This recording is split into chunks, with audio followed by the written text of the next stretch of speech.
Sobat Imigrasi dimanapun berada. Di kesempatan siang hari ini kita berjumpa lagi dalam acara podcast Imigrasi Batam. Bersama saya ada tamu khusus edisi spesial Hari Ulang Tahun Imigrasi ke-72, Bapak Insinyur Rajilu, selaku Inspektur Jenderal Kementerian Hukum dan HAM dan sekaligus selaku Pelaksana Tugas Direktur Jenderal KRI Intelektual. Selamat siang Bapak.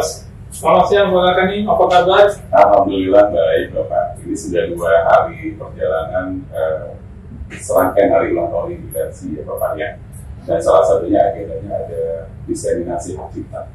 Ya betul, hak intelektual secara keseluruhan. Nah ini menarik nih Sobat Imigrasi, di edisi khusus Hari Ulang Tahun Imigrasi kita akan bincang-bincang mengenai hak cipta atas karya literasi di era digital.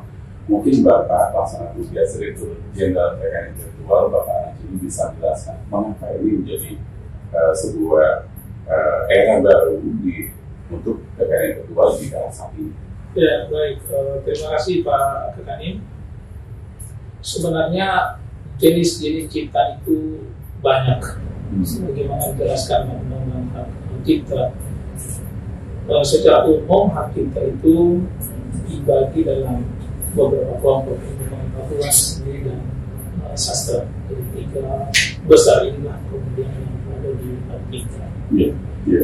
Dan di Direktorat Jenderal Intelektual sejak tahun 2019 itu mengusung tema-tema setiap tahun. Ada tema edukasi geografis, kemudian tema desain industri, tema paten baru tahun kemarin ini. Dan tahun ini kita mendapatkan sebagai tahun hak cipta. Aduh, ini tahun hak cipta ya. Aduh, ini luar biasa nih Bapak Direktur Jenderal ini. Kira-kira tahun hak cipta ini apa yang sebenarnya ingin disasar oleh Kementerian Hukum dan HAM? Baik, saya waktu itu bertanya kepada teman-teman di Direktorat Jenderal Intelektual ketika menetapkan tahun hak cipta ini, apakah punya tema biasanya? Iya. Nah, mereka bilang kami nggak punya tema. Kemudian saya bilang kita harus punya tema. Temanya untuk tahun hak cipta dalam persetujuan otomatis kita katakan hak cipta untuk mendukung pemulihan ekonomi nasional dan sekaligus mendorong kemajuan ilmu pengetahuan seni dan sastra. Pemulihan ekonomi nasional ya Bapak Dirjen, ini luar biasa sekali. Kira-kira apa yang jadi hubungan ya antara hak cipta dan pemulihan ekonomi nasional ini Pak Dirjen? Jadi sebenarnya seluruh rejim KI itu pasti berdampak kepada ekonomi. Iya. Karena namanya saja kalau kita lihat secara keseluruhan hak intelektual adalah hak eksklusif yang diberikan oleh negara kepada pencipta. Iya. Dan ciptaan itu jenis seragamnya banyak. Jadi kita ingin membangkitkan semangat kembali para musisi. Kan mereka juga punya karya-karya untuk bisa dicipta, dia mendaftarkan lagu mereka. Ya, kemudian para pencipta aplikasi di era digital ini kan semua bisa. Termasuk teman-teman di imigrasi, saya kira banyak sekali aplikasi yang mereka daftarkan. Dan saya di tahun 2022 ini berkeinginan kalau kemungkinan diterima oleh teman-teman di Kementerian Keuangan, semua permohonan terkait intelektual yang berasal dari Kementerian Hukum dan HAM, saya maunya gratis. Gratis. Tapi pasti mendorong perekonomian. Indonesia. Iya. Rekan-rekan Sobat Imigrasi Batam, bagaimana nanti dampak kira-kira pelaksanaan hak cipta ini untuk pemulihan ekonomi nasional di Kota Batam? Kita akan tanyakan lagi kepada Bapak Direktur Jenderal Bapak Rajilu tapi setelah pesan-pesan berikut ini. Masih bersama saya Ismoyo dari Kantor Imigrasi Kelas 1 Pusat Batam.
Oke, Sobat Integrasi Batam, kita lanjutkan lagi mengenai dialog hak cipta atas karya literasi di era digital. Nah, Bapak Direktur Jenderal, tadi kita bicara mengenai dampak hak cipta atas karya literasi di era digital untuk pemulihan ekonomi. Kira-kira bagaimana di perkembangannya untuk di masyarakat di Kota Batam, Bapak Haji? Ya, baik, Pak Kakani. Pagi ini tadi memang kita ada kegiatan diseminasi promosi terkait dengan terkait intelektual, khusus lagi adalah kita di Pulau Batam. Dan sebelum acara dimulai tadi itu kita menyerahkan beberapa sertifikat atau surat pencatatan. Karena terkait intelektual itu kan sebenarnya bukan hanya hak kita ya. Terkait intelektual itu regimennya banyak. Ada kalau dibagi secara besar itu ada dua. Yang pertama terkait intelektual yang sifatnya privat dan intelektual yang sifatnya komunal. Ya, dua-duanya tadi itu kita berikan, ada yang sifatnya komunal dan yang sifatnya privat itu kita berikan tadi. Nah, yang sifatnya privat itu adalah hak cipta, paten, merek, desain industri, desain dan taksir firman. Kemudian yang sifatnya komunal dikenalnya dengan keintelektual komunal. Ada ekspresi budaya tradisional. Di Batam ini sebenarnya bukan di Batam. Di Batam ini intelektual komunal itu saya kira setiap pertemuan itu menghasilkan karya kalau mau dicatat. Kayak setiap pantun yang disampaikan, ya, itu sama dengan hak cipta itu. Karena dia lahir seketika pada saat itu, kemudian diwujudkan dalam bentuk kata-kata disampaikan. Itu adalah hak cipta. Hak cipta ya. Ya, setiap pantun itu hak cipta. Coba nanti dibikin misalnya hasil semua pantun yang di dalam 1 tahun, dalam 1 tahun yang disampaikan dalam setiap acara-acara di lingkungan Kanwil Hukum dan HAM, itu bisa dijadikan sebagai sebuah karya. Bisa didaftarkan. Oh, bisa dicatat. Dan sekarang pendaftarannya dulu bisa 9 bulan, sekarang 5-10 menit, kurang dari 10 menit. Karena dicatat langsung dicetak sendiri sertifikatnya, nggak perlu kita menunggu. Berarti kalau saya suka membuat pantun, Bapak Dirjen, kebetulan sambil mengajar membuat pantun dalam mengajar, berarti saya dapat hak cipta juga. Iya, betul. Secara otomatis. Secara otomatis, dan akan jauh lebih bagus lagi kalau dibukukan. Itu Gubernur Sumatera Barat, itu yang mencatat terkait dengan karya di bidang pantun itu banyak sekali, karena semua dia pidatonya itu isinya pantun, nasihatnya pantun semua. Nah, itu dalam bentuk buku. Silakan nanti kalau Pak Kakani, karena sekarang ada di Pulau Batam ini negeri pantun. Iya, negeri pantun. Jadi bukan pantun sebanyak-banyaknya, banyak orang nanti saya daftarkan. Jangan dulu, nggak boleh. Nanti kalau punya orang nanti digugat sama orang lain. Orangnya soalnya nggak mencatatkan hak cipta juga, paling ya. Tapi tetap harus punya integritas juga. Oke, integritas ya. Ini sobat Imigrasi Batam, integritas dan hak cipta, ternyata itu juga ada keterkaitan lagi ya. Berapa banyak hari ini yang disampaikan sertifikat di acara dengan komunal ya? Tadi itu acaranya sebenarnya itu banyak, pesertanya tadi itu ada 75 orang. Ya, itu terdiri daripada aparat pemerintah daerah, kemudian ada sentra-sentra KI, ada tadi juga bahkan SMA, guru-guru dari SMA, ada inventor, karena guru juga sebenarnya kalau dia membuat modul pembelajaran itu adalah hak kita pada diri dia, tapi mereka nggak tahu saya harus daftarkan. Padahal modul itu adalah hak kita juga. Oh iya, mungkin karena dapat honor ya. Oke, jadi ini rekan di Imigrasi Batam sudah cukup banyak juga menghasilkan karya-karya baru di bidang inovasi teknologi. Apa ini termasuk juga kategori inventor? Nah, jadi setiap RJK itu penghasil karyanya beda-beda penyebutannya. Kalau dia di bidang paten dia sebut inventor. Inventor di paten. Iya, di bidang paten ya. Karena paten berkaitan dengan teknologi. Kalau di hak cipta kita sebutnya adalah pencipta. Ya, namanya pencipta, padahal pencipta. Ya, disebut pencipta. Ya. Dia sebut sebagai pencipta. Ya. Pencipta. Pais juga nanti kalau membuat tadi kumpulan buku-buku pantun, ya pencipta pantun itu juga. Saya sudah mencipta banyak. Pertanyaan imigrasi Batam mengenai karya-karya para pegawai tentunya akan mungkin sedikit mewakili untuk kantor imigrasi lainnya. Nah, rekan-rekan sobat imigrasi Batam dan juga mungkin rekan-rekan jajaran pegawai imigrasi dimanapun berada, bagaimana nanti hak cipta buat hasil karya, inovasi di bidang pegawai. Kita tunggu lagi pesan-pesan setelah ini. Kita break sebentar, masih bersama saya Ismoyo dari kantor imigrasi kelas 1 khusus dari Batam.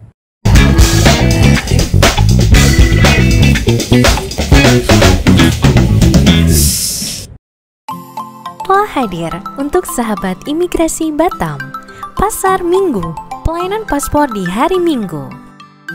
Bertempat di Mall Botania 2, lantai 2, Pasar Minggu, hadir sebagai solusi untuk sahabat imigrasi Batam yang tidak bisa mengurus paspor di hari kerja. Di sini, kami melayani keperluan permohonan paspor, khusus permohonan paspor baru,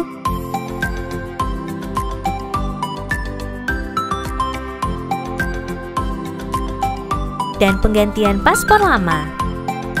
Sahabat bisa mendaftar pada hari Sabtu sebelum jadwal pelaksanaan melalui nomor WhatsApp 0812 8583 1393 dengan format pendaftaran sebagai berikut: nama, tanda pagar, nomor induk KTP, tanda pagar, alamat, tanda pagar, jumlah pendaftar. Ingat, Pasar Minggu menyediakan kuota untuk 25 pemohon setiap sesinya.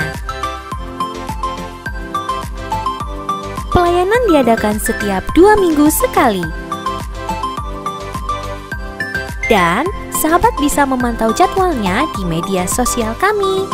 Jadi, jangan sampai ketinggalan ya. Kami tunggu sahabat imigrasi Batam di Pasar Minggu Mall Botania 2.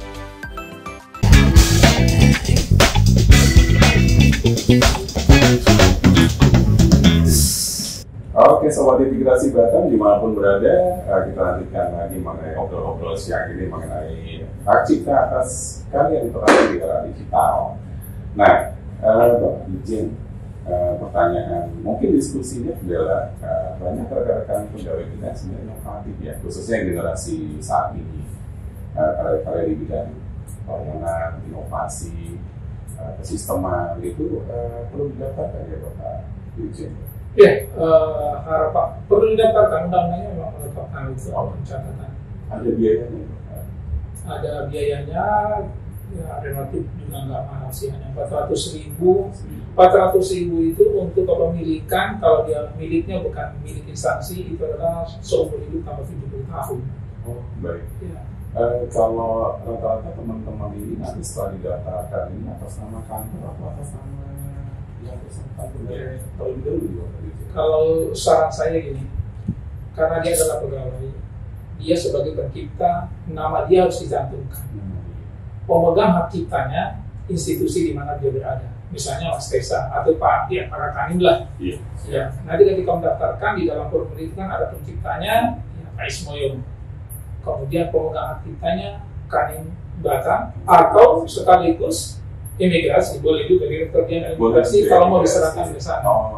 Kalau diserahkan kepada Direktur Jenderal Imigrasi akan lebih mudah dimanfaatkan oleh seluruh Kanim imigrasi di seluruh dunia. Pak Is nggak perlu mikirin mau dapat royalti berapa, mikirnya sebagai amal soleh, ya sehingga nanti dikenang sepanjang masa di imigrasi.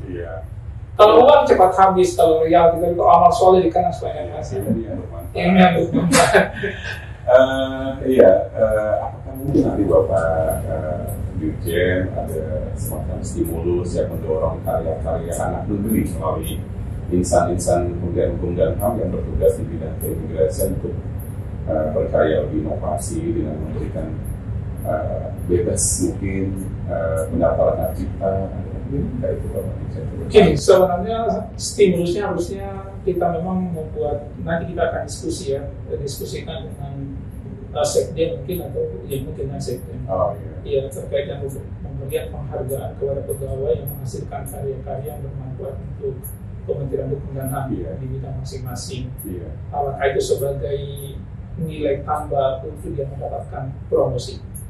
Oh iya. Ya, atau nilai tambah dia mendapatkan penghargaan dari Menteri Hukum dan HAM di Hari Dharma Karya Dika misalnya kayak gitu. Iya, iya. Ya, atau banyak aspek lain untuk memberikan penghargaan kepada para pegawai yang menghasilkan banyak karya. Iya. Alhamdulillah ini salah satu karya yang saya cipta anak-anak negeri. Insan-insan terlihat keunggalan di bidang keimigrasian ya. Ini salah satunya adalah karya dari teman-teman terkait dengan e-clearance. Ini sepertinya sudah ada kantor-kantor imigrasi lain yang akan menanyakan ini Bapak Direktur Jenderal. Nah, kira-kira mekanisme apa yang harus ditempuh oleh kantor-kantor imigrasi lain tersebut terhadap pengakuan hak cipta ini? Apakah mereka harus membayar royalti tertentu atau bagaimana Bapak? Ya betul. Secara umum, ya. Penggunaan hak cipta itu bisa dilakukan dengan berbagai macam cara.